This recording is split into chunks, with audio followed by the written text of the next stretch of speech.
تقدیر کیا ہے؟ اگر سب کچھ پہلے سے ہی لکھا لکھایا ہے تو ہم اپنے اعمال کے ذمہ دار کس طرح ہوئے؟ پھر اعمال کی جزا و سزا کیسی؟ پھر جنت و دوزخ کے کیا معنی؟ وضاحت فرمائیں۔ بھئی سچی بات یہ ہے کہ اس سوال نے ایک عرصے تک مجھے بھی ستائے رکھا، اور میں سوچتا رہا کہ اگر واقعی اللہ تعالیٰ نے پہلے سے ہی سب کچھ لکھ دیا ہے کہ میں اتنے بج کر اتنے منٹ میں بیٹھ کے یہاں پہ ایک لیکچر دوں گا، یہ تقریر کروں گا، اتنے بج کر اتنے منٹ پہ نماز پڑھوں گا، اتنے بج کے اتنے منٹ پہ فلاں کو گالی دوں گا، فلاں کو تھپڑ ماروں گا، یہ پہلے سے ایک میرا شیڈول مرتب ہے اللہ کے یہاں، لکھا لکھایا پروگرام چھپا چھپایا موجود ہے، میرے کیا قصور؟ تو لکھنے والے کا قصور ہے؟ بات تو خطرناک ہے نا۔ تقدیر کیا ہے؟ عربی میں اس کے لیے ایک لفظ لکھا جاتا ہے دینی کتابوں میں، علم اللہ السابق، اللہ کا علم جو پہلے سے اسے حاصل ہے۔ اللہ کو معلوم ہے کہ آج میں اتنے بج کر اتنے منٹ پہ اپنی مرضی سے، اپنے ارادے سے، اپنی آزادی فکر اور آزادی عمل پہ، عمل سے کام لیتے ہوئے یہ کام کروں گا۔ اب بھائی کام تو میں اپنی مرضی سے کر رہا ہوں، اپنی آزادی سے، اپنے ارادے سے کر رہا ہوں، لیکن اتنی سی بات تو مانو کہ اللہ تعالیٰ علام الغیوب ہے، علیم بذات الصدور ہے۔ مجھے اپنے بارے میں پتہ نہیں ہے کہ کل 10:10 پہ میں کیا کروں گا، اس کو پتہ ہے۔ مجھے اپنے بارے میں پتہ نہیں ہے کہ میں 10 سال کے بعد کہاں ہوں گا، کیا کر رہا ہوں گا، فلاں بج کے فلاں منٹ، اس کو پتہ ہے۔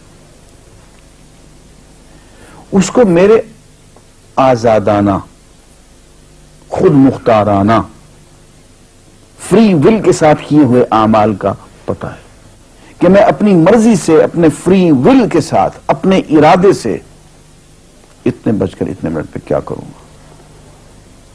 یہ اس نے اپنے ہاں لکھ رکھا ہے، اس لیے کہ اس کو پوری کائنات کا نظام چلانا ہے۔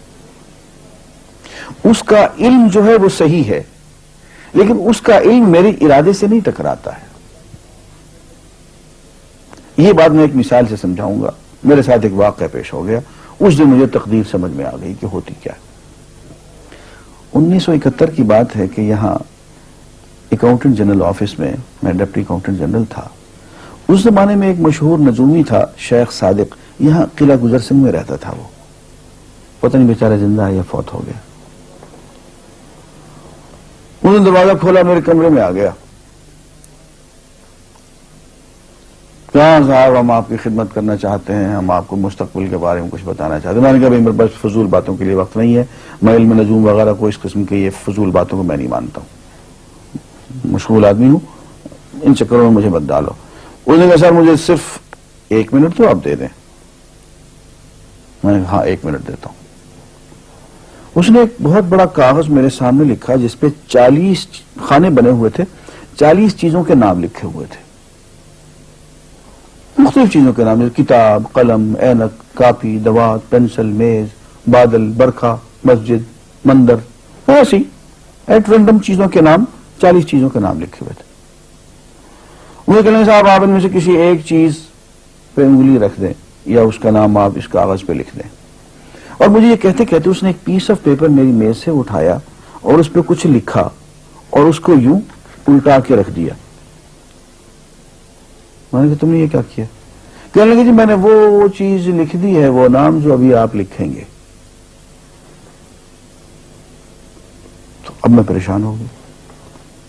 تماشا کی بات ہے نا کہ جو چیز میں سوچ سوچ کے اپنے ارادے سے، اپنی مرضی سے ابھی لکھوں گا، اس نے پہلے جو لکھے وہاں رکھ چھوڑ دیے میرے سامنے۔ اب میں سوچ میں پڑ گیا کہ یار وہ چیز لکھوں جو اس نے نہ لکھی ہو، کبھی میں اس کا ارادہ کروں، کبھی اس کا ارادہ کروں، تنگ آ کے آخر میں نے کسی ایک چیز کو لکھ دیا، میری یہ ہے۔ اس نے جب وہ الٹایا تو وہ وہی چیز نکلی۔ اب پتہ نہیں یہ کیا چکر تھا اس کا، خدا ہی جانے۔ کوئی اس کا علم ہوگا، کوئی فن ہوگا، کوئی تک بازی ہوگی، تک بندی ہوگی کوئی.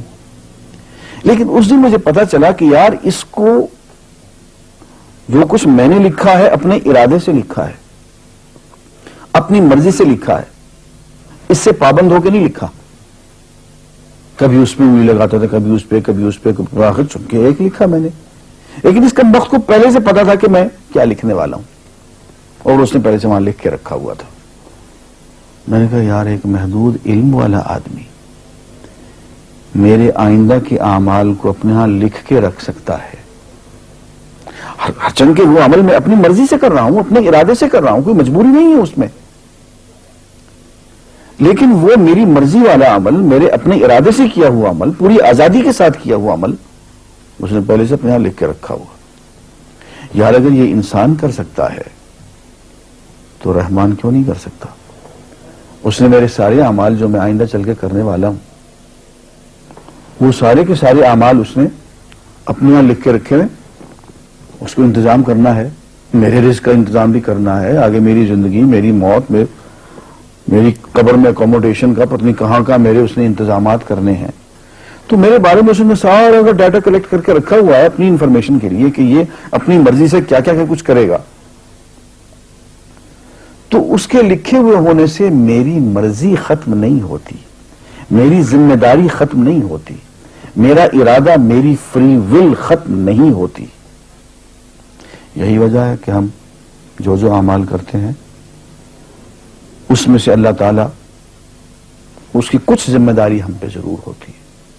کچھ کام اللہ تعالیٰ کا ایک نظام ہے, اس میں شاید ہماری ذمہ داری نہ ہو, وہاں جبر ہو. لیکن کچھ اعمال ایسے ہیں جن میں خالصتاً ہمیں آزادی حاصل ہے, ہمیں اختیار حاصل ہے, ہم ان کے ذمہ دار ہیں, ہمیں ان پہ جزا ملے گی, ہمیں ان پہ سزا ملے گی, اللہ تعالیٰ بچائے. اور جزا ملے گی تو جنت ہوگی, سزا ملے گی تو دوزخ ہوگی. لیکن آزادی عمل اور ارادہ ضرور ہے. یہ الگ بات ہے کہ اللہ تعالیٰ کو پہلے سے ہی معلوم ہے کہ ہم اپنے ارادے سے اور اپنی آزادی اور اپنی مرضی سے ہم آج اور کل اور پرسوں اور سال بھر کے بعد اور 10-20 سال کے بعد ہم کیا کیا کریں گے, اس کے ہاں لکھا ہوا ہے. وَعِندَهُ عِلْمُ الْكِتَابِ, اس کے ہاں وہ سب کچھ لکھا ہوا ہے. لیکن ہم جو کرتے ہیں اپنے ارادے سے کرتے ہیں اور اس کے ذمہ دار ہیں. وآخر دعوانا الحمدللہ رب العالمین.